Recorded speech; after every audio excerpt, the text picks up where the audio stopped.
penangkapan bos Terra Drone di Jaksel, sempat menolak jadi tersangka kebakaran. Direktur Utama PT Terra Drone Indonesia, Michael Wisnuwardana, MW, ditangkap terkait kebakaran di gedung Terra Drone di Cempaka Baru, Kemayoran, Jakarta Pusat, Selasa, 9 Desember 2025 lalu.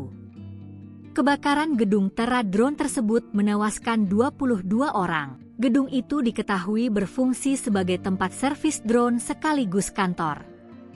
Polres Metro Jakarta Pusat menangkap Michael Wisnuwardana di sebuah apartemen mewah yang terletak di kawasan Setiabudi, Jakarta Selatan. Lantas, bagaimana momen penangkapannya?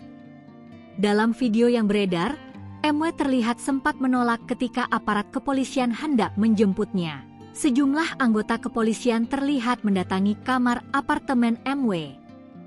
Dalam percakapan antara pihak kepolisian dan MW, terungkap proses hukum tetap berlanjut meski sang direktur tidak memberikan keterangan.